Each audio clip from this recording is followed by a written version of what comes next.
vamos a hacer una mezcla de clase y presentación de libro prácticamente porque muchas y muchos de ustedes vienen participando de las clases de historia, así que dentro de la presentación vamos a incorporar ese tema también, pero la idea es hablar de este libro que he sacado, que está muy apoyado en las clases que vengo dando, compartir algunas reflexiones a partir del mismo y en particular dialogar, y vamos a tener también como invitado al doctor Héctor Recalde, que está con COVID, así que no va a poder venir, pero sí tenemos a la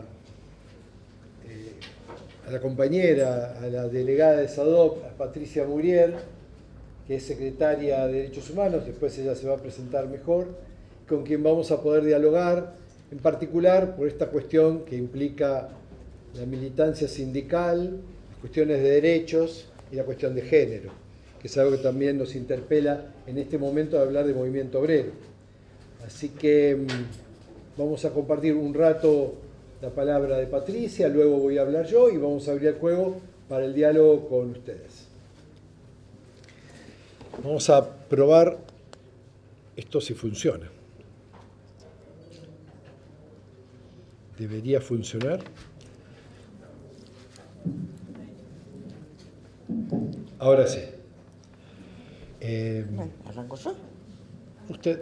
¿Yo tengo que romper el hilo? No, ya lo rompí yo recién, así que no hay problema. Bueno, buenas tardes a todos y a todas. Gracias, Daniel, por la invitación. Yo soy Patricia, soy de la provincia de Santa Fe, soy dirigente de SADOP, soy secretaria adjunta de la provincia de Santa Fe y secretaria de Derechos Humanos de la Conducción Nacional. Hace muchos años que estoy en el gremio, no vamos a decir tantos para no andar delatándonos las edades. Y bueno, desde el 2019 estoy como más instalada acá en Buenos Aires por haber asumido, por un lado, la conducción nacional del SADOP en la Secretaría de Derechos Humanos, y desde diciembre del 2019 hasta diciembre del año pasado, del 2020, fui diputada nacional por el Frente de Todos de la provincia de Santa Fe en reemplazo de Agustín Rossi, que asumió el Ministerio de Defensa en su momento. Y ahí integré el grupo de los dipusindicales, como nos llamamos, a los diputados y diputadas nacionales de extracción sindical. Así que, bueno, algunos años dentro del gremio uno tiene y entonces algunas cosas también ha aprendido. Para mí es un honor que me haya invitado Daniel a presentar el libro, fue una sorpresa, digamos, no me imaginé nunca semejante invitación. Una pena que no esté Héctor, siempre digo que no debería haber dirigente o dirigente sindical que no lo lea o no lo haya escuchado a Héctor, digo, pero ya compartir un panel con Héctor sería como un privilegio, así como para agrandarse, digamos, ¿no? Así que, bueno, lamento la ausencia porque realmente ustedes se hubieran impactado de lo que Héctor conoce, la referencia que es Héctor para todos los dirigentes gremiales. Así que, bueno, muchísimas gracias, Daniel, por la invitación. Como soy docente, me hice un plancito para no extenderme, porque a mí es como que me tienen que cortar para que deje de hablar. Pero bueno, se lo dije a Daniel la semana pasada por teléfono y se lo volví a repetir hoy. La verdad que el libro de Daniel es un libro que atrapa a tal punto que uno empieza a leerlo y no puede dejar. No es de esos libros que dice, bueno, ahora voy a leer un poquito, mañana otro poquito. La verdad que para quienes estamos en el mundo gremial y militamos gremialmente desde hace muchos años, está muy bueno esto de reflexionar acerca de lo que ha sido la historia del movimiento obrero. Y tiene una cuestión que para mí es muy importante y que es que en cada una de las etapas Daniel va mechando la participación de las mujeres en el marco de ese movimiento obrero. Y como en estos momentos estamos en una etapa de auge, digamos, de participación de las compañeras en el ámbito gremial, Daniel nos demuestra que en realidad estaban desde hace mucho tiempo, ¿no? Ayer participé de un seminario que da una historiadora de Santa Fe, Andrea Andújar, que empezó diciendo: la vida del movimiento obrero en nuestro país en general, la historia del movimiento obrero es una historia de trabajadores varones, digamos, no muestra, por lo menos en el siglo XIX y en gran parte del siglo XX, no muestra lo que hacíamos las mujeres trabajadoras. Y sin embargo las mujeres estaban, y Daniel lo muestra en su libro, contando cómo participaban las mujeres desde el lugar que podían en las huelgas ferroviarias, estuvieron en el Cordobazo, estuvieron en el Villazo, en el Rosariazo, y al respecto, gracias Daniel por nombrarlo en el libro y por hacer referencia al queridísimo Victorio Paulón, que fue un compañero que nos dejó la semana pasada, y que aprendimos mucho de él, porque él vivió el Villazo, el Rosariazo, y vivió también los horrores de la dictadura. El movimiento obrero en general en nuestro país, y supongo que también en muchas partes del mundo, tiene, a través de la historia, sea la etapa que sea, algunos ejes temáticos comunes en todas las etapas. Me parece que una de las cuestiones más importantes que plantea Daniel en su libro es la contextualización de cada etapa que va hablando, es decir, el contexto económico, social, cultural y demás, para poder entender la actuación del movimiento obrero en esas etapas.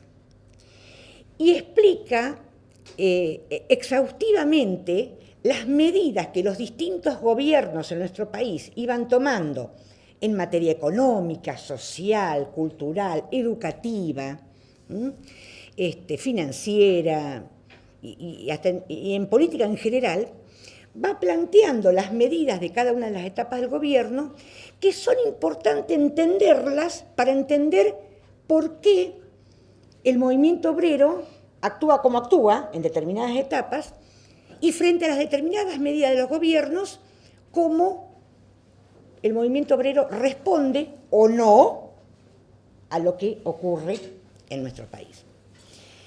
Pero decía que tiene en toda la historia, desde el nacimiento del movimiento obrero en nuestro país, ejes comunes que se repiten a través de la historia. El reclamo por mejoras salariales es un tema, digamos, central en el movimiento obrero. Siempre en los gremios vamos a pedir mejores salarios. De una manera u otra, con distintas estrategias, con reclamos. Uno hace un documento, otro hace un paro, los docentes instalamos una vez una carpa, de determinadas maneras, pero siempre esos ejes están. Y esos ejes de reclamo son las mejoras salariales, las condiciones de trabajo, que sobre todo en el siglo XIX, y Daniel lo explica muy bien en su libro, eran tremendas, ¿no? Ahora nosotros estamos en una etapa de la historia donde las condiciones de trabajo en muchos casos han mejorado. Miren, yo siempre en las reuniones de delegados en mi gremio le preguntaba a las generaciones más jóvenes, a los docentes más jóvenes, estos docentes que ingresan con 30 y pico de millones de DNI, es decir, el doble del que tenemos nosotros, y yo les pregunto siempre, ¿cuándo suponen ustedes que hay que cobrar se cobra un salario? Y ellos, muchos dicen, a principio de mes, por supuesto. Sí, la ley contra el trabajo dice claramente antes del cuarto día hábil. Pero yo lo que les digo es que para llegar a cobrar ese día, hubo antes lucha del movimiento obrero que incluso costó vidas, costó cárcel, costó exilio, y demás, ¿no? Es decir, que cuando nos encontramos con un paquete de derechos que los trabajadores y las trabajadoras podemos disfrutar, tenemos que tener en claro y saber que eso se logró con mucha lucha. Cuando pedimos un aumento salarial, no es que un gobierno se levante y dice, ay, hoy me levanté de buena onda, le voy a dar un aumento a los maestros, por ejemplo. No, Ustedes saben que nosotros en el inicio de clases, los docentes por lo general hacemos medidas de fuerza porque reclamamos eso. Otra cuestión común en el reclamo de todo el movimiento obrero es el tema de las condiciones de trabajo. Las condiciones de trabajo que van mejorando en algunos casos. ¿Y qué queremos? Bueno, ustedes lo saben perfectamente, cuando hablamos de condiciones de trabajo, hablamos de condiciones dignas, de trabajar en un lugar digno y de ser tratados dignamente. Me parece que en ese sentido, el año pasado, yo tuve el orgullo de votar la aprobación del convenio 190 contra la violencia laboral, contra la violencia y el acoso laboral, que es un convenio que hay que sacarle el jugo, digamos, ¿no? Porque no es solamente decir, oiga, don, al patrón, apliquemos el convenio, sino que en realidad tiene que haber, y esto lo hablábamos antes de la charla con Daniel, una profunda capacitación en los trabajadores y las trabajadoras para que entiendan de qué hablamos cuando hablamos de violencia laboral, de qué hablamos cuando hablamos de acoso laboral y lo grave que es invisibilizar y mucho más naturalizar las situaciones de violencia laboral. Otro reclamo histórico que ha tenido siempre el movimiento obrero ha sido la protección de la salud, en este caso a través de las obras sociales que tenemos los sindicatos, la seguridad social, la jubilación ha sido también siempre un fuerte en el reclamo del movimiento obrero, ¿no? Es cierto que los trabajadores y las trabajadoras jovencitas a veces no se preocupan por esas cuestiones, pero después cuando les van llegando los años como los nuestros, empezamos a sumar días y meses para ver cuándo nos jubilamos. Pero esa ha sido una preocupación constante, porque tiene que ver con los derechos laborales de los trabajadores y las trabajadoras. Y después, la constante de los gremios ha sido siempre ir en contra de todo lo que signifiquen políticas de ajuste y reformas laborales, que en nuestro país ha habido ajustes, ha habido reformas laborales e incluso intentos de reformas laborales que el propio movimiento obrero frenó, fruto de sus reclamos, de la lucha y demás. Bueno, y decía que el movimiento obrero se gestó con trabajadores varones. El nacimiento de la CGT y el crecimiento y la evolución de la CGT fue sin mujeres, digamos. Y sin embargo las mujeres estaban. Lo que pasa es que en el siglo XIX y en gran parte del siglo XX, el rol de la mujer era reproductor y el rol del varón era el proveedor. Entonces, esto de yo trabajo, vos quedate en tu casa. Y sin embargo, había miles de mujeres que estaban incorporadas a determinados rubros, sobre todo a los rubros textiles, al principio, en el siglo XX, fundamentalmente la incorporación de las mujeres en las fábricas textiles, el trabajo doméstico, pero siempre se asoció a la mujer con el trabajo de la casa. Es decir, lo mismo que se hace en la casa, se hace en los ámbitos laborales. Y los derechos que fuimos adquiriendo las mujeres los adquirimos más tarde que los varones. Por ejemplo, la igualdad salarial, las condiciones de trabajo, la protección del trabajo de las mujeres, la protección de la maternidad. En 1950, esto lo aprendí de tu libro, no lo sabía, en 1950 la Federación Gráfica Bonaerense en su convenio colectivo pone por primera vez la protección del trabajo de las mujeres y la conformación de una comisión de mujeres para hablar de las problemáticas del trabajo de las mujeres. 1950, imagínense, porque ahora todo nos resulta un poco más fácil, si se quiere, pero imagínense a mediados del siglo XX, cuando la mujer era considerada, hasta antes de la mitad del siglo, la mujer no podía manejar sus propios bienes, era la señora no tenía, ni siquiera votábamos, ¿no? Entonces, esa incorporación de las mujeres al mercado de trabajo hizo una irrupción que planteó, bueno, a ver, acá, ¿tenemos los mismos derechos o no tenemos los mismos derechos? Entonces, a partir de ahí se empieza a trabajar una cosa que llevó mucho tiempo, digamos, ¿no? Pero hay testimonios mujeres que han luchado por mejorar las condiciones de trabajo de las mujeres. Pero, digamos, de lo que hoy nos quejamos las mujeres, que es la formación absolutamente patriarcal que tienen la mayoría de los gremios, eso viene, por supuesto, desde hace mucho y también se reflejaba en los ámbitos laborales. Porque si no, ¿por qué la mujer podría cobrar menos por igual trabajo? Hoy, cuando hablamos de brecha salarial, no es que las mujeres cobren menos por igual trabajo, sino que tenemos menos posibilidades de acceder a trabajos, a más trabajos o a mejores trabajos y trabajos de calidad, e incluso a puestos de conducción en los ámbitos laborales, porque las tareas de cuidado siguen recayendo en las mujeres.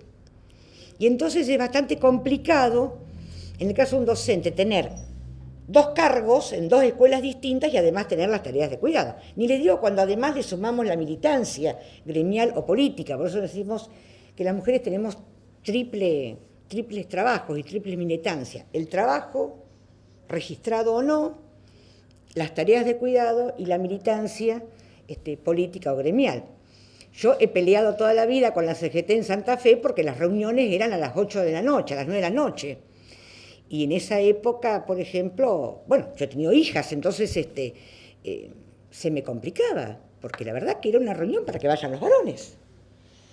Porque en casa la que tenía que cocinar era yo, digamos. Entonces, todas esas cuestiones que se daban en el ámbito laboral y replican en el ámbito gremial y político, todavía subsisten. Vamos avanzando en algunas cuestiones, pero todavía subsisten.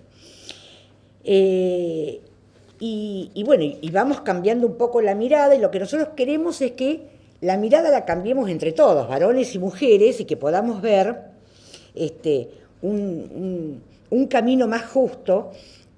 Por eso hablamos de justicia social, un camino más justo también en la distribución de esos trabajos, digamos, ¿no? Obviamente que, cortame, Daniel, cuando tenga que cortar, por favor.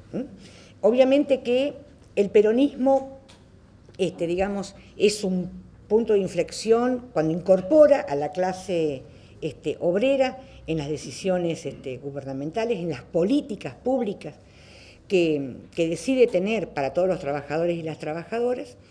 Y en esto no puedo dejar de nombrar a Eva Perón, que empieza a hablar de las mujeres como sujeto de derechos, digamos, ¿no?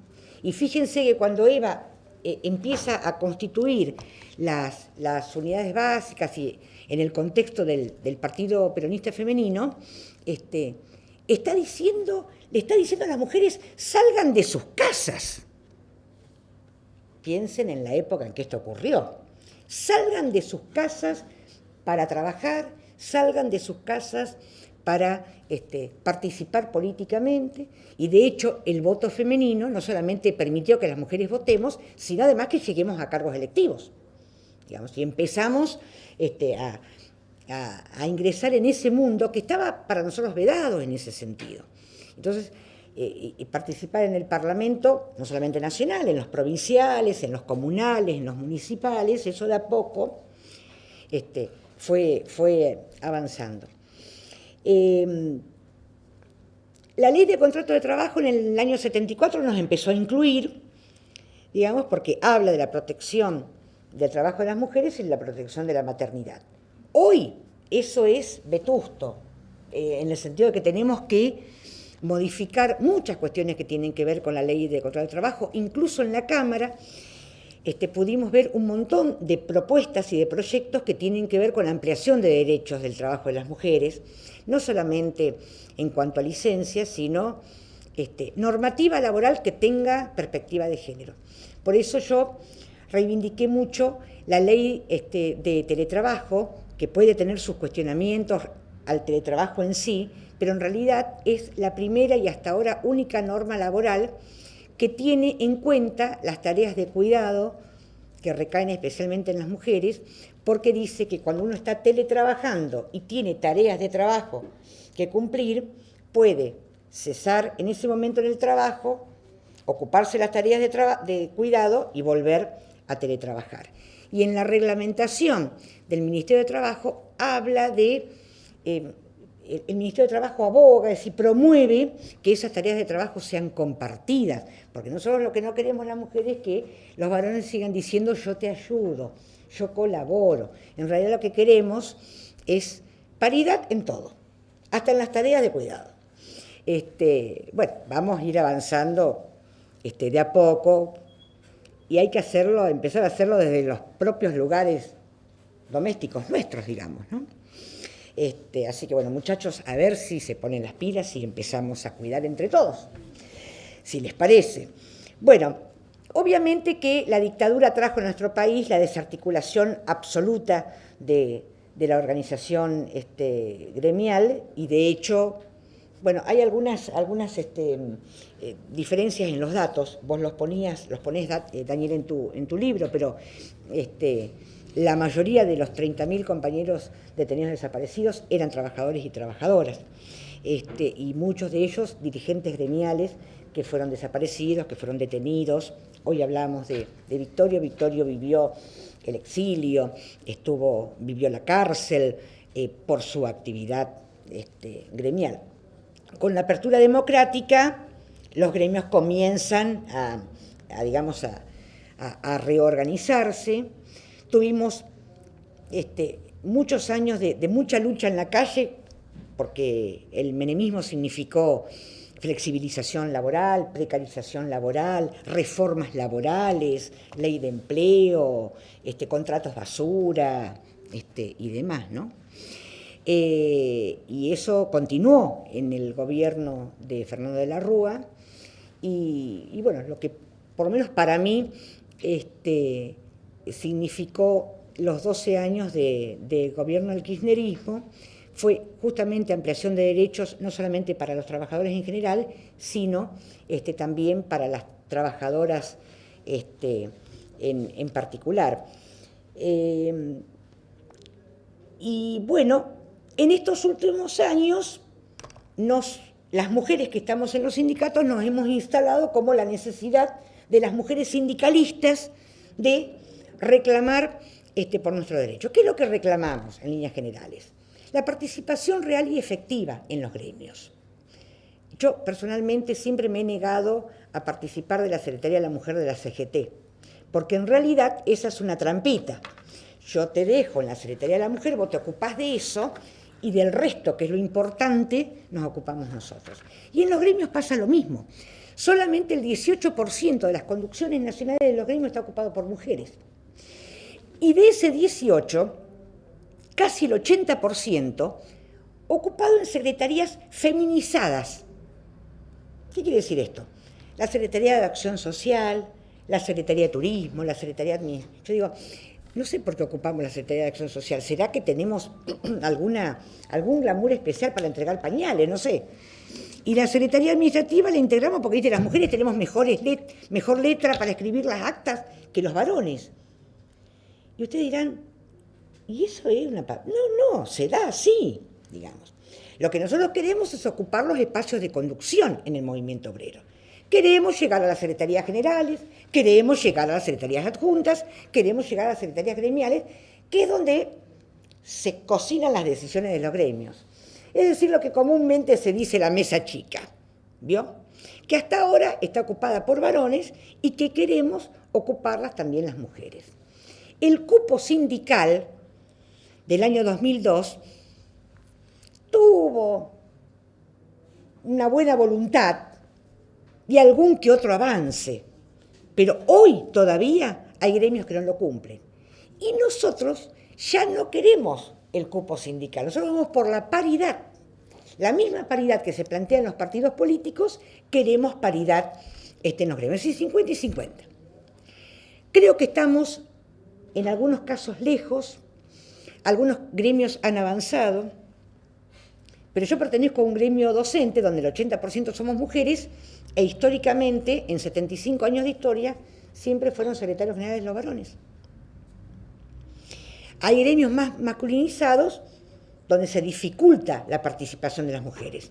Pero lo que es mentira es lo que dice Acuña de la CGT. Acuña dice, no hay mujeres porque no encontramos compañeras, no pueden, no quieren, no hay. Mentira. Hay. Quieren, pero no pueden, no por ellas, sino por los obstáculos y las objeciones que se presentan en esto que yo le decía de la cotidianidad. Si a mí me ponen reuniones todas las noches y yo tengo niñitos que criar, se me complica. Piensen que muchas mujeres, bueno, ahora el censo seguramente lo va a decir, muchas mujeres somos jefas de hogar. No tenemos quien nos cuide a nuestros niños y tenemos que hacerlo nosotros, digamos, ¿no? No me voy a poner a llorar acá acerca de todas las tareas que tenemos que hacer las mujeres. Todas. Menos planchar, todas. Pero, digamos, se nos dificulta eso. Nosotros lo que queremos es una participación real y efectiva. Miren, siempre dicen, nos molesta la foto.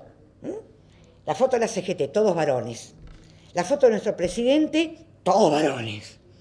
Entonces, ponen alguna mujer como para disimular, y nosotros no queremos que nos pongan en un escenario, en una mesa, para la foto, porque lo que queremos es la participación real y efectiva en la toma de decisiones. Por eso decimos, en las discusiones paritarias tenemos que estar, porque si no reclamamos nosotras por los derechos que tienen que ver con las mujeres, es más difícil que lo reclamen los varones. Queremos estar en las elaboraciones de los convenios colectivos, porque ahí queremos poner lo nuestro. Ahora, la lógica sindical, la lógica de la vida sindical, no es entendida por todo el mundo.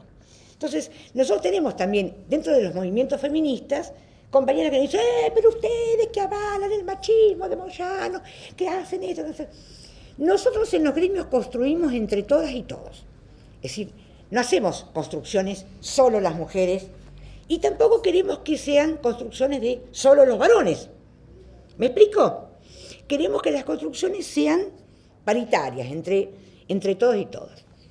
Me parece que falta mucho todavía, hemos avanzado enormemente. El Congreso de la CGT del año pasado fue un avance importante de inclusión de mujeres en el Consejo Electivo. Ahora hay que laburar, ahora hay que trabajar para eso. Pero creo que es un tema que no tiene retorno. Es decir, nadie en la conducción de la CGT va a poder decir, no, volvamos a lo anterior.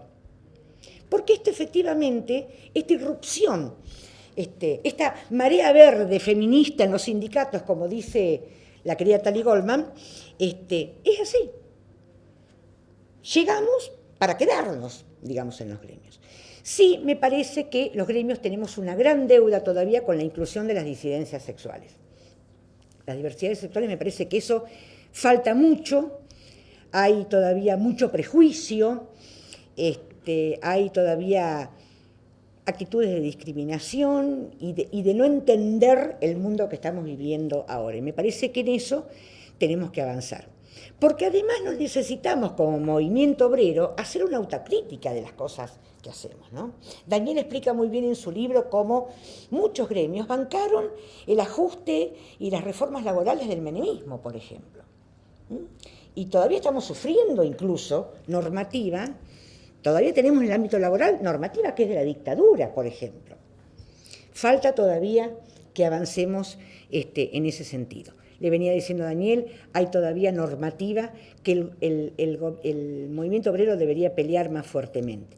La protección de la salud, la protección de las obras sociales, la conformación de los comités mixtos de higiene y seguridad para que todos los trabajadores y trabajadoras puedan discutir cara a cara con sus empleadores las condiciones de trabajo. Convenios colectivos para todos. Nosotros, los docentes privados, todavía no tenemos convenio colectivo, porque la Iglesia, fundamentalmente, que es el principal empleador, se opone terminantemente a que lo tengamos. Y entonces, así como algunos han avanzado en esas cuestiones, hay otros que estamos como más atrasados, ¿no? Hemos perdido derechos durante el macrismo.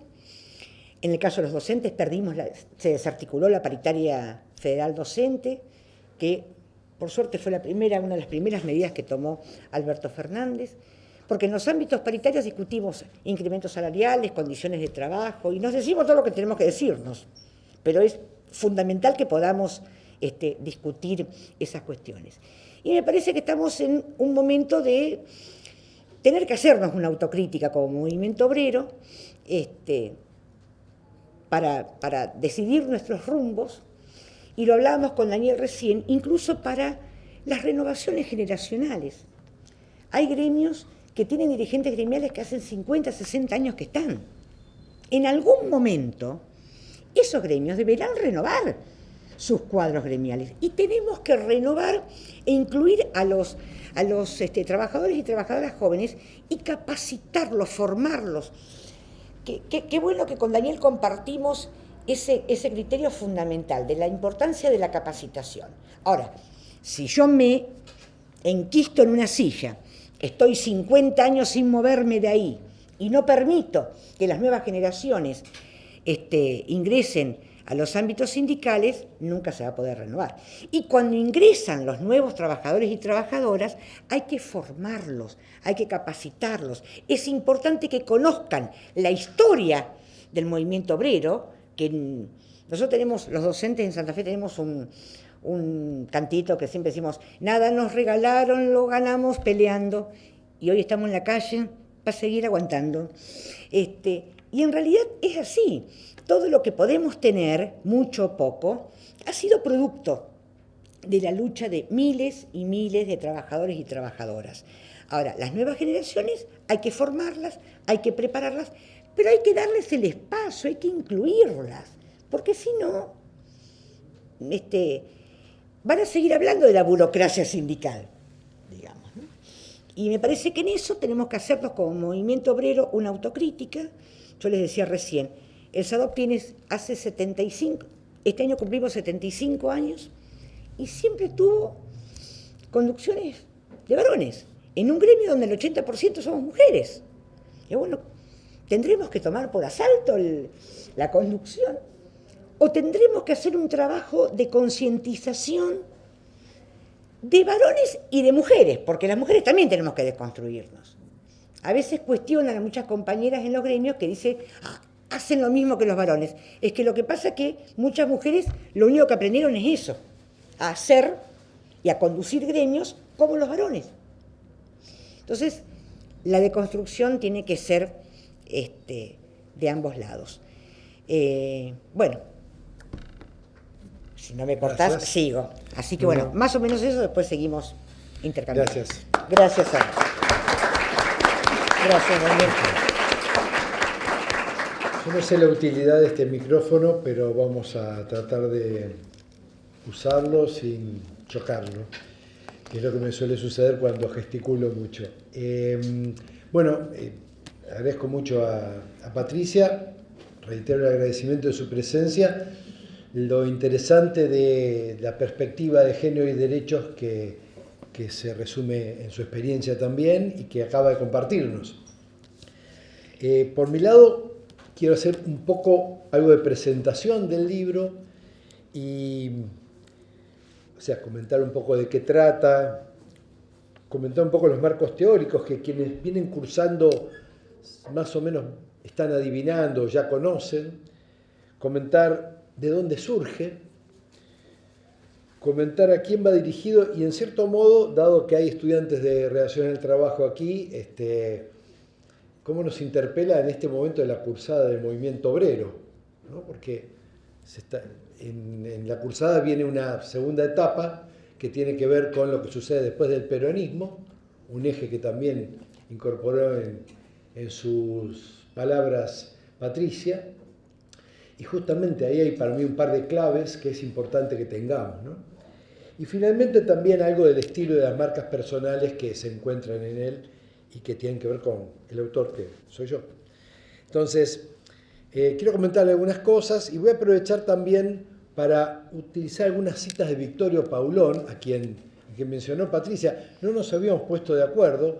En la conversación previa descubrimos que el hecho de que haya fallecido Victorio la semana pasada, que nos ha entristecido a tantas personas en tantos lugares, ha sido clave y nos ha convocado. Y yo rescaté una clase que Victorio Paulón dio aquí en Historia del Movimiento Obrero hace ya unos cuantos años. Él vino a dar clase a hablar de los años 70. porque cuando él, en la experiencia del Villazo, él fue uno de los líderes de ese levantamiento en parte contra la dirigencia sindical nacional de la UOM, y en parte también con la coyuntura del gobierno de Isabel Perón de ese entonces, que fue reprimida violentamente, que fue una antesala de la dictadura posterior, y que a él lo llevó a la cárcel durante varios años. Lo que, cuando lo entrevisté, él me decía esas paradojas, lo que tal vez lo salvó de haber sido víctima de desaparición, porque estaba en la cárcel. Entonces pasó esos primeros años de dictadura allí, ¿no? Entonces vamos a traer algunas palabras de Paulón, me imprimí la clase también para compartirles algunos elementos. Entonces, ¿de qué trata el libro que hemos hablado ya varias veces? En cierto modo, trata de las organizaciones trabajadoras. ¿Por qué elegir ese concepto, ya que venimos hablando tanto de movimiento obrero? Por ampliarlo, por reconocer desde las viejas sociedades anarquistas hasta las experiencias de las organizaciones de desocupadas y desocupados, los movimientos sociales, porque hay una continuidad en tomar el eje del trabajo y el conflicto capital-trabajo en la historia que nos ayuda a verlo en perspectiva, ¿no? Entonces parte de eso. Parte también de una discusión que tuvimos en el equipo de nuestra cátedra, en el grupo de estudio que hemos compartido el año pasado, que es sobre el sujeto histórico. ¿Qué actor colectivo es el sujeto histórico que mueve, que transforma la sociedad en determinados momentos? Bueno, históricamente se habló del movimiento obrero, de los trabajadores y las trabajadoras en organizaciones, pero tal vez hoy eso significa ampliar o cruzar este elemento con otros, incorporar esta perspectiva de género que no había estado en otros casos, otras diversidades, como mencionaba recién también Patricia. Entonces, la pregunta por el sujeto histórico es una pregunta creciente y es dinámica, porque nos la vamos haciendo a medida que vamos viviendo esta cotidianidad. Y esto también lo tiene un poco el libro. Es un libro que mira la historia en un momento a partir de las clases que venimos dando, con una estructura similar a la que tenemos en el programa, y se pregunta y junta cosas, pero si lo volviera a escribir, quizás hoy mismo, habría otras cosas que incorporar, habría otras preguntas que hacerse. Porque la historia, a pesar de que parece muy estática, es claramente dinámica. Y se va construyendo y nuestra memoria la va haciendo. Así que un poco eso es de lo que trata el libro, con los componentes que tienen que ver claramente con una estructura donde hablamos de ciertos momentos históricos, ese primer momento de la construcción durante el periodo de la realización del Estado argentino y las luchas de socialistas y anarquistas, un segundo momento de la consolidación de la CGT y la organización más institucional de los trabajadores y su participación con los derechos sociales durante, por ejemplo, el peronismo, la etapa de las dictaduras posterior, donde hay una disputa por la dirección de la historia, casi podríamos decir, y que esa es para mí una de las claves, que cuando lo miramos desde un sindicato, cuando lo miramos desde una organización de desocupados, cuando lo miramos desde quienes estudian movimiento obrero, es una clave. La clave de cómo esa construcción de esa clase obrera llega a tener un poder y a representar para otros sectores un peligro, y en qué momento clave eso se cruza, se rompe, y bueno, viene la represión y viene la dictadura, ¿no? Y después los tiempos posteriores se construyen a partir de eso. Pero ese es como un eje que el libro trata de dejar claro y que me parece que todas y todos tenemos que pensar, porque tiene que ver con el presente, no tiene que ver con el pasado. Inclusive con los relatos que se hacen en el presente sobre lo que fue el pasado, ¿no? Entonces, eso aspiro que lo puedan encontrar ahí. Como decíamos también al principio de alguna de las clases de aquí, yo repito siempre en los lugares donde voy, la idea es también separar el dato, la importancia de tener el dato, las interpretaciones, los análisis sólidos o serios, académicos, y diferenciarlo después de nuestra opinión personal, porque estamos en tiempos en que la emotividad nos gana, En lugar de discusiones con argumentos, hay discusiones con insultos. Las redes sociales están muy cargadas de todo esto y entonces perdemos de vista. Y entonces necesitamos distinguir qué datos, y aspiro a que el libro reúna, todavía en forma incompleta, muchos datos para poder fundamentar posiciones, para que después podamos cimentar ciertos análisis.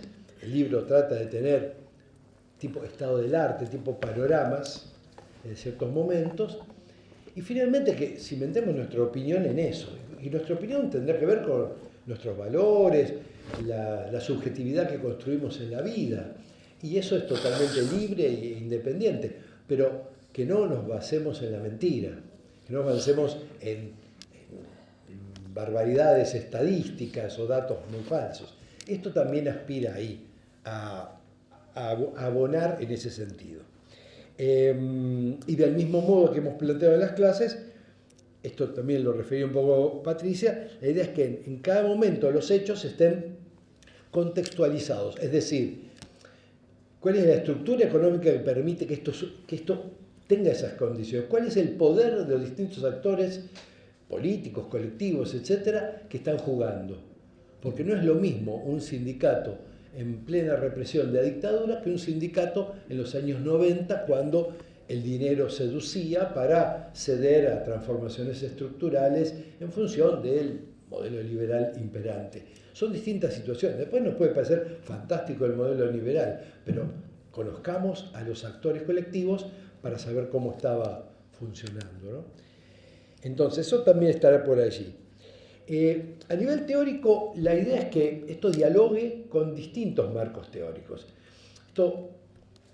Algunos son conceptos viejos y remanidos, como el de clase social, pero notablemente actuales, porque inclusive, aunque no querramos, hablamos desde el lugar el lugar de clase, el lugar de género, el lugar de etnia también en este momento podríamos decir, porque estos cruces son muy activos, y es importante para el diálogo en nuestras sociedades que pretendemos que dialoguen, es importante también reconocer cuáles son los lugares y las cabezas de las otras personas con las que estamos dialogando. Entonces estos marcos teóricos está clase social, está capitalismo. Yo inicié la primera clase citando Calibán y la bruja de Federici como un texto clave para entender que la construcción del capitalismo que tenemos se hizo fuerte con esa especie de rapacidad, de atrapar, como de sacar de todos lados poder y obviamente el núcleo financiero. Se construye también limitando el lugar de las mujeres, por eso el tema del patriarcado es significativo en este momento. Se construye también rapiñando colonialmente. Entonces, la idea del capitalismo y de cómo ha ido deviniendo a lo largo de la historia es fundamental, y cómo esa acumulación originaria continúa de distintas formas, y en qué lugar de esto sitúa, por ejemplo, a las mujeres, ¿no? Y del mismo modo, el tema del sindicato, la organización sindical, es necesario volver a pensarla y volver a problematizarla. Yo hoy leía en Twitter 2 o 3 noticias interesantes. Hay una que la guardé acá para... Por ejemplo, en la Cámara de Representantes de Estados Unidos firmaron una resolución reconociendo el derecho de los trabajadores para organizarse. Es común y lo celebraron como un gran momento histórico. ¿Por qué? Porque en Estados Unidos, quizás ustedes están siguiendo las noticias, algunas compañías como Amazon, Starbucks, están viviendo un momento de afiliación masiva. Y yo justamente les quería mostrar, si encuentro acá el papel, porque yo traigo los papeles después, de atrás no se ve nada, pero ustedes imaginen, estas líneas ascendentes son 2 estadísticas levantadas en estos días, ayer. Es cómo crecieron las elecciones en Starbucks, desde, esto sería la primera punta de acá, agosto del 21, y la última punta es mayo del 22. Fíjense, bueno, no se verá, pero después lo puedo circular, cómo ascendió el nivel de creación de sindicatos y de votaciones. El segundo gráfico es cómo han ganado en las victorias la unión de Starbucks desde diciembre del 21. Y también es notable, esto es todos los días. Y si ustedes siguen algunas cuentas de chicas y chicos que militan en el sindicalismo, en las unions en Estados Unidos, esto es así. Hoy también había una noticia de los empleados de Globo, de esa aplicación de, bueno, ya ustedes conocen, como Rappi y todas esas, de Globo en España, que habían obtenido también una fuerte victoria y se están sindicalizando. Y hay una ley de riders, como le llaman allí, que se está imponiendo. Esto está sucediendo ahora. No estamos aquí para decir qué bueno, qué malo, qué interesante este fenómeno. Por lo tanto, la cuestión sindical es una cuestión central hoy día. Y las organizaciones de trabajadoras y trabajadores, con sus características, con sus desafíos, también son algo clave en estos momentos. Entonces, de ahí un poco los conceptos.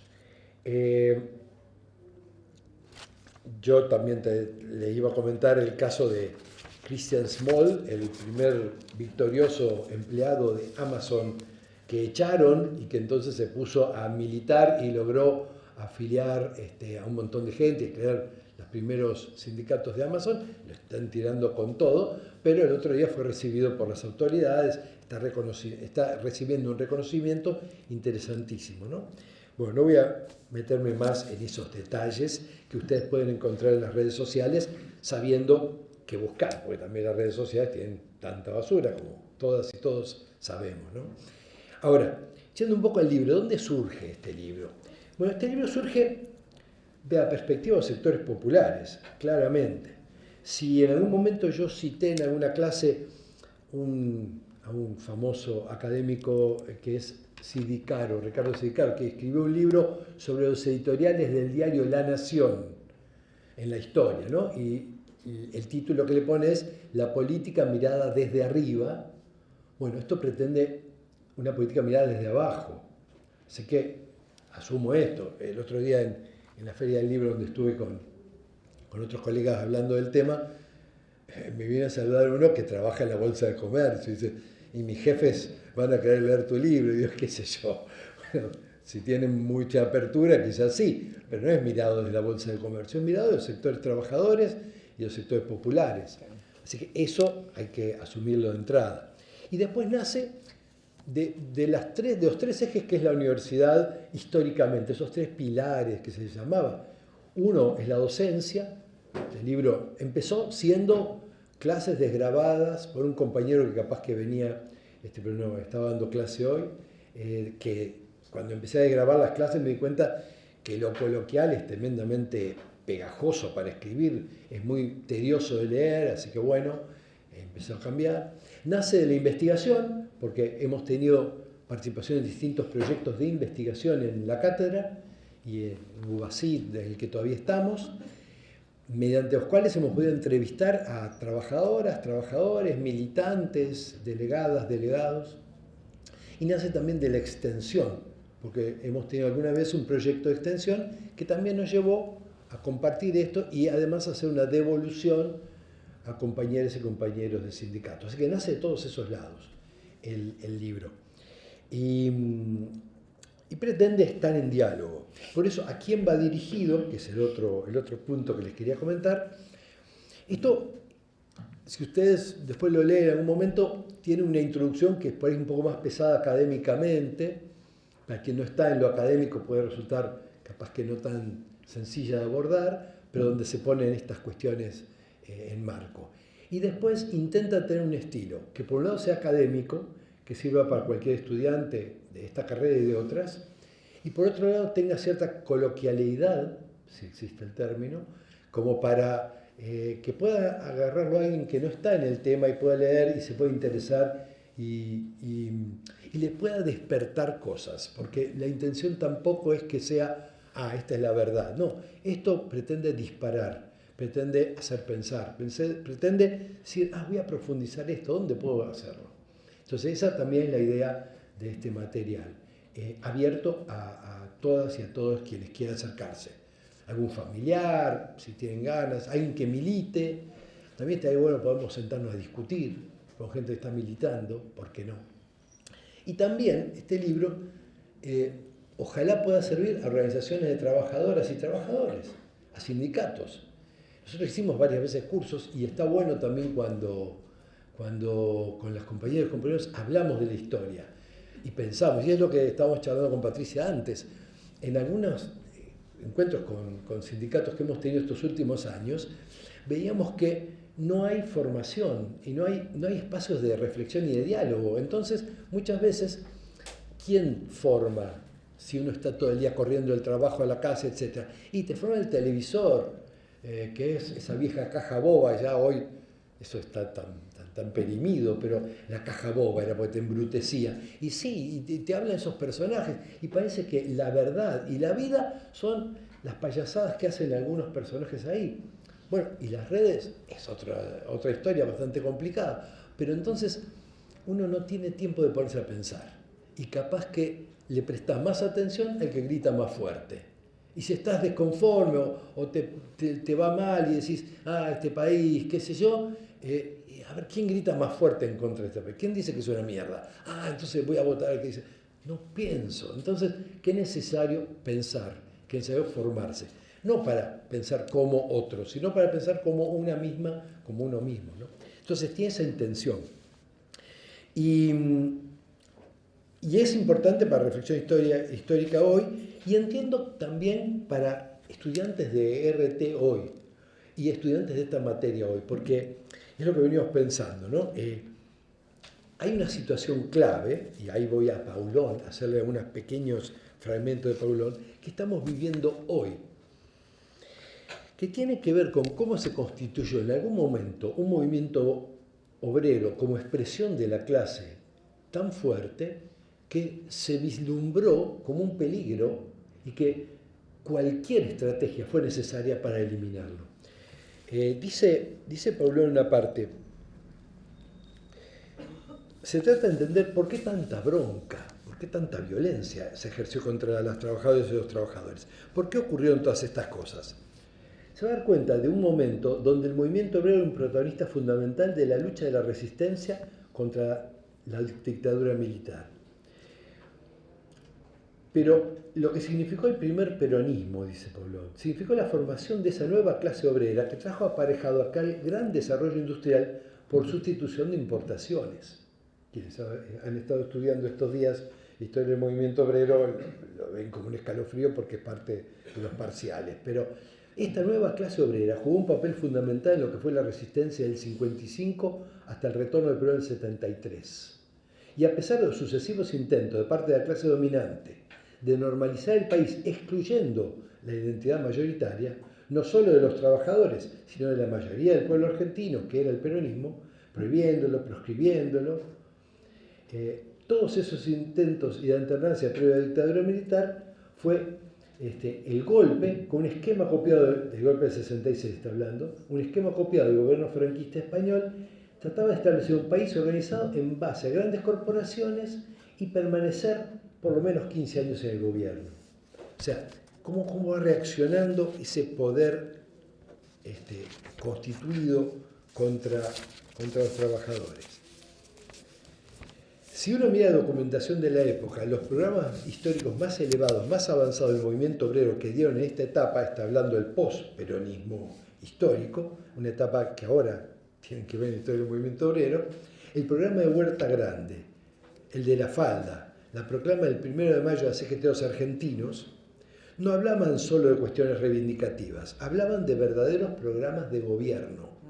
Es decir, sobre cada área del Estado y de la economía del movimiento obrero tenía una propuesta. Y esto es clave. Se había vuelto un actor político tan fuerte ese movimiento obrero que tenía una propuesta de gobierno. Esto da cuenta de un proceso donde, para la clase dominante, dice Paulón, el sindicalismo en la Argentina es un verdadero problema. Y explica después por qué surge el cordobazo, por qué las protestas, etc. Y esto va actuando como una olla de presión y va generando esa especie de frente antidictatorial del cual, en mi concepción, el movimiento obrero es el factor determinante. Entonces, después cuenta un poco algunas cosas más de las protestas, explica lo que pasó en Villa Constitución, que yo les conté antes, lo que él protagonizó, y cuenta previo a la dictadura, dice, durante toda la etapa del conflicto en Villa Constitución, los empresarios asumen una actitud muy particular, con Asindar, una fábrica central, a la cabeza. Dejan desarrollarse los conflictos.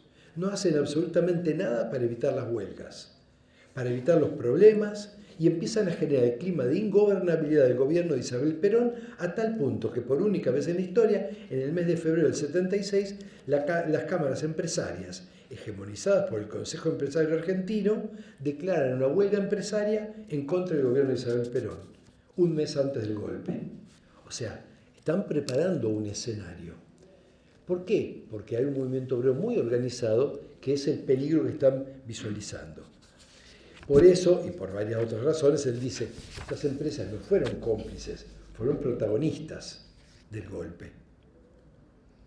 Y entonces explica cómo se apropiaron de pequeñas y medianas empresas, etcétera, etcétera. Se trata de un mecanismo sofisticado en la dictadura del 76 que explica cuál era el plan económico de Martínez de Oz el 2 de abril de 1976, acompañado por una política de represión que pretendía terminar definitivamente con ese gran problema que era la presencia de un sindicalismo organizado como el que tenía la Argentina. Entonces explica después los detalles de cómo fue eso. ¿A qué voy con estas lecturas de Paulón? Que además es interesante, al releer la clase yo no me había dado cuenta cuando él la expresó inicialmente. Al releer la clase, él dice, nosotros después, cuando vinieron los juicios, cuando terminó la dictadura, nos dimos cuenta. Había cosas que en el fragor de lo que pasaba no se daban cuenta. No es que uno, cuando están pasando las cosas, ve todo. Uno no ve todo. Por eso el valor de los testimonios es interesantísimo, pero sin la mirada de la historia se queda en un recorte de lo que está pasando. Y es muy interesante esto. Él ve en el 73, el 76 la derrota de ese creciente movimiento obrero con todo lo que después le pasó. Ahora, a su vez, ese movimiento vuelve a surgir, sigue resistiendo, sigue organizándose con sus contradicciones. Él es muy crítico también del sindicalismo empresario que predomina hoy día, etc. Y en algún momento también hace un comentario que después le voy a contar, porque yo había hecho con él una entrevista por una investigación, que me llevó a pensar en el rol de la gente de RT, de Relaciones del Trabajo. Esperen que lo encuentre.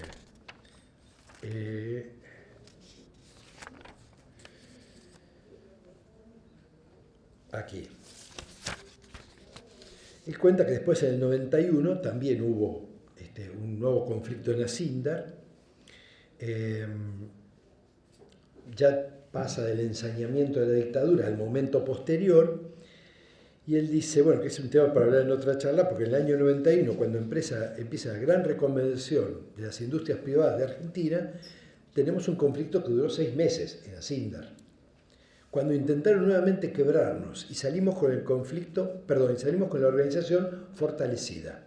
A partir de ese momento se da el gran cambio de la política de recursos humanos en Asindar. Entiende que tiene que negociar con los sindicatos, con las comisiones internas, y prácticamente no hemos tenido ningún conflicto de gran importancia desde entonces. Esto quiere decir que la política de recursos humanos que hubo en las grandes empresas, uno puede ir viendo las grandes orientaciones políticas que tuvo el país. Pero es interesante lo que él, desde tan cerca, ve una empresa tan grande como Asindar. Y esto es algo que él también me decía cuando yo le hacía entrevistas y le contaba que estábamos en Relación del Trabajo, que lo invitábamos a una clase de Cádiz, es que la gente de Relación del Trabajo está en el lugar clave de la mediación entre capital y trabajo. Es cierto que la empresa pretenderá que sean fieles embanderados de la empresa y que tengan el escudito de la empresa y que lleven el merchandising de la empresa y todo. Pero también es cierto que son trabajadoras y trabajadores. Y está en un lugar clave. Conocer a ambos actores es vital para el rol de la gente de relación al trabajo. Así que me pareció interesante rescatarlo en este momento que estamos recordando a Victorio Paulón por su actualidad en todo lo que estoy contándoles y leyendo. Bueno, voy a ir cerrando con dos cositas muy puntuales. Una, para escuchar una pregunta de ustedes y darnos 15 minutos de preguntas, si no tiene mucho problema. El estilo en el que está escrito esto, ya lo comenté, pero tiene que ver también con las marcas personales del autor, que soy yo, y tiene algo que de alguna manera debe asomarse en las páginas. Por un lado, yo estudié historia a la sombra de la dictadura en Bahía Blanca. Yo soy de Bahía Blanca, estudié con el eco de la dictadura en mi cabeza en una universidad que había sido intervenida, que tuvo algún muerto también, y que no fue muy normalizada, como se llamaba al proceso posterior, y hubo gente cómplice de la dictadura dando clase, dándome, por ejemplo, sociología. Un profesor que inclusive en una clase, anécdota entre paréntesis en el medio, una chica se descompensó, bajo la presión, algo de eso, fue a ayudarle y se le cayó el revólver, que rebotó en el piso y que nos dejó a todos como congelados, tipo así. En ese espíritu crecí. Por eso el tema de la verdad, de buscar la verdad de la historia, para mí siempre fue significativo, ¿no? Y después también, bueno, laburé en organizaciones sociales, inclusive fue un colegio de curas que tenían una actividad muy social, así que para mí vincularme con quien necesitaba mirar desde ese lugar explica un poco por qué el libro también mira a las organizaciones de trabajadores y de trabajadoras y desde ese lugar de historia, ¿no? Así que un poco algo de eso va a estar, algo del compromiso social, algo del intento de dialogar con la realidad. Nunca me gustó encerrarme en una torre académica de marfil, me interesó siempre estar charlando en los barrios, charlando con la gente, y algo de eso estará. Hoy día nosotros estamos en una cátedra donde mayoritariamente tenemos un fuerte entusiasmo por la tarea, lo habrán comprobado quienes cursan o quienes han cursado, y también cierta pasión por lo docente y por la historia, así que eso intuyo que se puede transmitir en el libro y también en las clases. Quiero cerrar esta elaboración para dejarle la palabra a alguna o alguno de ustedes, agradeciendo por un lado a Patricia, como ya lo dije, es un placer y un orgullo tenerla aquí conmigo, tener la voz de la militancia es tan imprescindible. Agradecer al CEPIA que está facilitando la grabación, a los equipos, el acompañamiento de Mario, de Nacho y la gente de la carrera que nos ha facilitado algunas cosas también, y donde estuvimos tomando un café antes de venir acá, y agradecerle a todas y a todos ustedes estar aquí. Así que, gracias.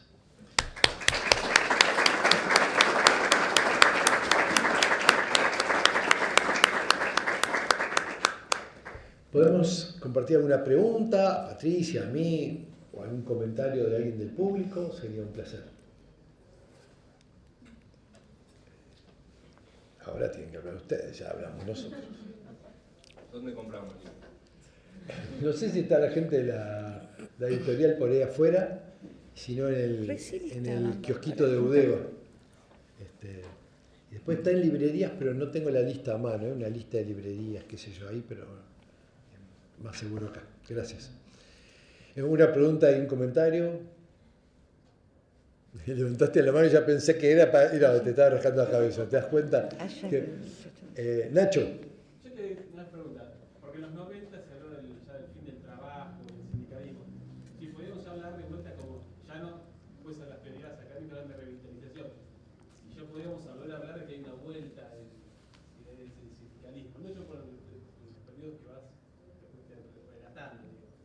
Podría pensar ya como de vuelta a una vuelta como actor, el sindicalismo, ya como un actor que quedó para quedarse. No sé vos qué no entendí la pregunta. Si estamos hablando de una que en los 90, repito también porque tampoco quizás no se escuchó del todo, en los 90, bueno, se acabó el sindicalismo, ya está, bueno, se acabó la historia, en los 90 hablábamos del fin de la historia, era Fukuyama. Me pregunta, bueno, ¿se puede hablar de una revitalización del sindicalismo ahora, una vuelta del sindicalismo? Efectivamente,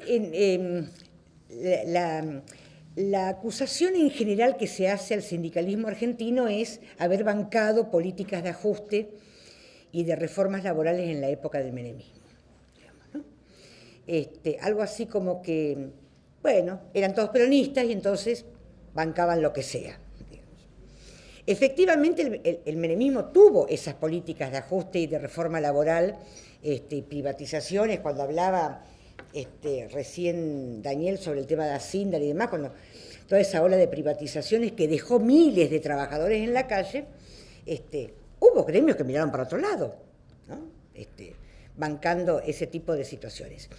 Yo creo que ahora estamos en un momento donde, después de tanto reclamo y tanta lucha en la calle que significaron los 4 años de macrismo, porque, digamos, imagínense que apenas asumido Macri, lo primero que hace, ley de medios abajo y de ahí para adelante todo lo que se les ocurra. Efectivamente, la vuelta, digamos, la asunción de Alberto Fernández implicó que los sindicatos compartan políticas que tienen que ver con un modelo nacional y popular, digamos. Ahora, también es cierto que dentro del gran movimiento obrero hay gremios que tienen especificaciones, hábitos, costumbres, historia, distintos entre uno y otro, digamos, ¿no? No es lo mismo la actividad que tiene y la acción que tiene, no sé, supónganse, la UOCRA con un sindicato de trabajadores de empleados públicos, por ejemplo. Porque tienen estrategias, porque los trabajos son distintos y porque las estrategias de lucha son distintas. Creo sí que se viene hablando desde hace bastante tiempo de la unidad del movimiento obrero que no se concreta. El año pasado, cuando el Poder Ejecutivo Alberto presentó en Casa Rosada el proyecto de comité mixtos, que yo tuve la oportunidad de participar porque soy autora de un proyecto también de comité mixtos, se sacó una foto con Daer y con Hugo Yasky y les decía, ¿y para cuándo la unidad? Me la vienen prometiendo y no cumplen. Pero en realidad, todas las divisiones que ha sufrido el movimiento obrero tienen que ver con la mirada que cada uno de esos gremios han tenido de las distintas etapas de la historia en nuestro país, digamos, ¿no? Entonces, hay gremios que comparten determinadas políticas, hay gremios que no. Me parece que está revitalizado las centrales en general, aunque son momentos difíciles, porque a lo mejor, digamos, muchos gremios ideológicamente comparten las políticas del gobierno, pero todos sabemos que el bolsillo es otra cosa, digamos, ¿no? Y entonces es complicado, digamos. Es como cuando uno discute paritarias. El porcentaje es bueno, pero igual a mí no me alcanza, digamos. Y la economía se empieza a reactivar, pero igual yo no llego a fin de mes, digamos. Y aumentan los puestos de trabajo, pero igual yo no consigo. Sobre todo las y los jóvenes que están en búsqueda de esa inserción en el mundo laboral. Insisto en que hubo un avance importante el año pasado en el caso de la CGT, de incluir a las mujeres y demás, pero me parece que debe haber más compromisos. Personalmente pienso que el año pasado, con motivo de las elecciones legislativas, el movimiento obrero en general participó poco de esa cuestión. Para mi gusto, pero esto es una apreciación personal, se comprometió poco con las elecciones y demás. Y de hecho, muy pocas listas contenían dirigentes gremiales en sus conformaciones, digamos, ¿no? Me parece que eso es una cosa que el movimiento obrero, los gremios tenemos que empezar a ver. Y bueno, creo que voluntad es lo que sobra para pensar que podemos salir a flote de esta que nos está pasando, digamos, pero que efectivamente hay sectores más castigados que otros. Y fundamentalmente todo lo que tenga que ver con las organizaciones sociales, un tema que Daniel aborda muy bien en el libro. Bueno, estamos en un momento difícil. Y que no siempre las necesidades de los gremios va acompañada, y en esto sí soy bastante autocrítica, no siempre las necesidades de los gremios va acompañada de las decisiones del Ministerio de Trabajo. Eso ha pasado en otras etapas, pero no, hay algunas cuestiones que a mí particularmente del Ministerio de Trabajo no me terminan de convencer, digamos, ¿no? Digo para que después, por lo menos, ser sincera en esas explicaciones, de manera tal que digan, vos sos kirchnerista, apoyás al gobierno, listo, ya está. No. La autocrítica hay que hacerla, las críticas hay que hacerlas, y sabemos que estamos en un momento para los trabajadores y las trabajadoras, un momento muy difícil, que algunos gremios tendrán más preocupación que otros, digamos, ¿no? Algunos dirán, hay que salir a la calle, bueno, otros dirán, banquemos a ver hasta que se despeje un poco. No sé si más o menos por ese lado iba. Yo la voy a abordar por otro lado, ya que estaba más en la situación argentina, Patricia. Yo creo que hay, para discutir, pero que hay una situación de, otra vez podría decir, crisis del capitalismo a nivel mundial, que está potenciado por varios conflictos, inclusive por el conflicto de la guerra en Ucrania, porque es un conflicto que está en el medio de Europa. Las otras guerras también, pero vieron que la cuestión de los medios está enfocada en recortar, conducir y definir la cuestión de la guerra de Ucrania a partir de la OTAN. Creo que todo lo que está pasando en algunos países está reflejando descontento social. La pandemia también hizo que surgieran, por ejemplo, en España, las comisiones obreras, UGT, etcétera, que hace mucho no salían en los diarios, ahora están en los diarios todos los días discutiendo aumentos, ¿no? O sea, se activaron mecanismos que pusieron en el escenario de vuelta a las organizaciones sindicales, pero también hay un malestar en la población en muchos lugares que toma vías que por ahí no son previsibles. El caso del voto a Marine Le Pen en Francia, a una derecha dura, entre otras cosas es leído como sectores descontentos que no encuentran inclusive en lo gremial el canal para expresar su descontento. En la misma Francia, hace pocos años, los gilets jaunes, los chalecos amarillos que utilizaron, esas protestas desbordaban las estructuras gremiales tradicionales, porque el descontento está. Los sindicatos están, pero no siempre. A veces son estructuras que se han quedado anquilosadas. Lo que pasa en Estados Unidos es interesante. Estados Unidos tiene unas desigualdades impresionantes que uno no ve, parece que todo es Disney, pero en realidad uno mira un poquito más o averigua por otros lados y hay situaciones terribles. Y para las trabajadoras y los trabajadores también. Este tema de Amazon, inclusive la irrupción ahora en las redes de Musk, en los Musk, que tiene un concepto totalmente antisindical también, habla que la discusión está en el tapete. Así que si se va a revitalizar o no a nivel mundial, no lo sé, pero que el conflicto capital-trabajo está y está más caliente que en otros años, eso es indudable. Sí. Con respecto a la pregunta que hizo el alumno, estimo que es alumno, ante todo celebrar un libro que habla sobre la historia del movimiento obrero, porque comprender y visualizar el pasado nos permite claramente comprender mejor el presente y poder resignificar el futuro. Porque lo que nos preocupa también a quienes nos interesa el campo del trabajo es lo que va a venir, el futuro del trabajo. Y como integrante de una organización sindical, entiendo que ahí hay, en general, en nuestras organizaciones hay un déficit sobre repensar nuestras instituciones, nuestras organizaciones, de cara a ese mundo que se va complejizando. Uno lo que advierte es que desde las corporaciones, desde el poder económico, ya están pensando en el modelo, en los modelos económicos del futuro, y eso, como clase trabajadora, como organización de trabajadores y trabajadoras, es una cuestión que todavía es deficitaria. Usted recién mencionó estructuras anquilosadas que no terminan de contener las nuevas demandas de los trabajadores y trabajadoras. Estoy absolutamente convencido que es así. Y de alguna forma es el gran desafío del movimiento obrero dar esos debates internamente para estar a la altura de ese mundo laboral que se va a ir complejizando en el futuro.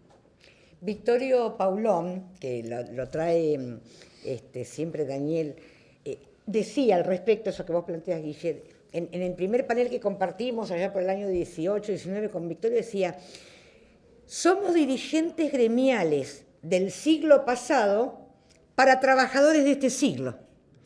Y entonces él en esa frase, a mí me quedó muy grabada, ¿no? Porque, y no hablaba de que somos más viejitos o menos viejitos, digamos. Hablaba justamente de eso, de la necesidad de la dirigencia gremial de adaptarse a estos nuevos tiempos, a estas nuevas generaciones de trabajadores y trabajadoras, y el compromiso y la obligación que tenemos de capacitarlos desde lo sindical para que puedan seguir el camino, digamos, ¿no? Bueno, sí. Algo que decía la señora, con respecto a la mujer en la dirigencia sindical. Me tocó el cuatrimestre pasado, el año pasado, entrevistar justamente a una ex secretaria de SEDUCA, uno de los sindicatos de maestros, y ella hacía referencia a lo mismo que dijiste vos. La mujer tiene que enseñar, tener cargos, tiene que ocuparse de la casa y tiene que aparte ver y hacerse el tiempo de poder estar en el sindicato. No varió, esta mujer ya hace años que no está en el secretario. ¿Y eso cómo hacen para modificarlo? Porque la realidad es que algo que viene pasando hace años sigue pasando. Sí, sigue pasando. La mujer, el movimiento de la mujer de hoy en día. Claro, sigue pasando. No, a lo mejor con la intensidad de otros años, pero de a poco va cambiando. El tema es que es necesario que participemos cada vez más mujeres en las estructuras gremiales para que podamos hacer el cambio, porque a veces una compañera no puede hacerlo. Pero además no hay solamente la lucha no es solamente contra el poder patriarcal, sino además con todo lo que eso supone, con todos los prejuicios. Las mujeres en los sindicatos, cuando llegamos a un espacio de poder, es porque algo hicimos. Es decir, andar con el secretario general, estar de novia con fulano, digamos, nunca. A los varones, nosotros estamos permanentemente mostrando nuestros diplomas, digamos, ¿no? Es decir, a los varones les alcanza con la antigüedad. Este compañero hace 30, 40 años que está, entonces es un patriarca sindical y hay que seguir sosteniéndolo. En cambio, a las mujeres es, ¿qué sabés hacer? ¿Qué aprendiste? ¿Qué estudiaste? ¿Para qué te capacitaste? Entonces, hay una desigualdad desde el vamos, de cuando ingresamos. Yo siempre le digo a las compañeras de los gremios, levante la mano la que no entró a un gremio por primera vez a hacer centro de mesa para una conferencia de prensa donde estaban los varones. Y todas hicimos centro de mesa, hicimos alguna decoración, porque la incorporación de muchos gremios de las mujeres es para que me dé una mano en eso, viste que vos tenés buen gusto. En realidad después cuando vos irrumpís con otros intereses, que son intereses que tienen que ver con los espacios de poder, claramente. No, yo no romantizo el lugar de las mujeres en los partidos políticos y en los gremios, al contrario. Nosotros queremos ocupar espacios de poder y tener poder, digamos, para cambiar las cosas como tienen los varones. Es cierto que falta mucho, pero va cambiando de a poco, porque además vamos incluyendo algunas cuestiones que tienen que ver con los derechos de las mujeres. Hoy leían en el grupo de la Intersindical contra la Violencia Laboral, hoy la mayoría de los gremios, por ejemplo, tienen protocolos de actuación ante situaciones de violencia de género. Es todo un avance. Porque nosotros, en nuestros propios gremios, ¿cuántas mujeres se quieren quedar con nuestro sindicato? Nos van a robar el sindicato. Sí, hoy se está trabajando firmemente el tema de los protocolos contra violencia de género, de ampliar licencias, el propio programa que presenta, el mismo proyecto que presenta el gobierno sobre igualdad, ampliación de licencias y demás, de a poco se va haciendo. Pero para eso tenemos que ser más, armar, construir redes entre nosotras y nosotros, y lo que insiste tanto Daniel, que es así, formarnos, capacitarnos. Porque si yo naturalizo que está bien que siempre sean los varones, si yo naturalizo que está bien que yo... Tania Rodríguez es una investigadora de la UBA que trabaja mucho ese tema, y ella en uno de sus estudios empieza planteando eso, ¿no? Si las mujeres en los ámbitos gremiales vamos a, por ejemplo, pedir permiso para hablar, pedir permiso para opinar, y ni les digo cuando decimos, yo voy a agregar una cosita, pues lo de las mujeres siempre es secundario, y ni se les ocurre decir, voy a decir una cosita que a lo mejor puede ser una pavada. No, ahí se crucificaron. Porque si nosotras mismos creemos que lo que nosotros tenemos para aportar es poco importante, o es secundario, o es poco relevante, ahí estamos complicados, digamos, ¿no? Entonces, yo creo que el camino se va haciendo a poco. En algunos gremios es más fácil, en otros es más complicado. Con algunas conducciones se puede más, con otras se puede menos. Conozco muchos dirigentes que creen que se deconstruyeron porque saludan buenas tardes a todas y a todos. Ya está. Ahí ya soy inclusivo, digamos. Y falta mucho. Conozco también muchos dirigentes que hablan de la incorporación de las compañías, pero en su propio gremio no. Yo fui autora y se aprobó el proyecto de la Micaela sindical, que le decimos, ¿no? Es decir, la capacitación en la ley Micaela en los sindicatos. Y era un proyecto que, cuando lo trabajamos, muchos me decían, ¿pero por qué no es obligatorio? Yo, en el proyecto, invito a las centrales obreras y a los gremios a adherir a la ley Micaela. Pero tendría que ser obligatorio. Bueno, ahí había que cambiar la ley de asociaciones sindicales. Creo que se me iba a venir un poquito la CGT en contra, por lo menos. ¿Por qué digo invito? Porque yo quiero que sea una decisión política y consensuada y consciente de las centrales obreras y de los gremios para capacitarse en ley Micaela, en perspectiva de género y demás.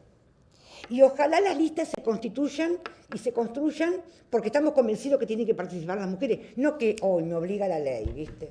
Ponela esta que para cumplir con la ley.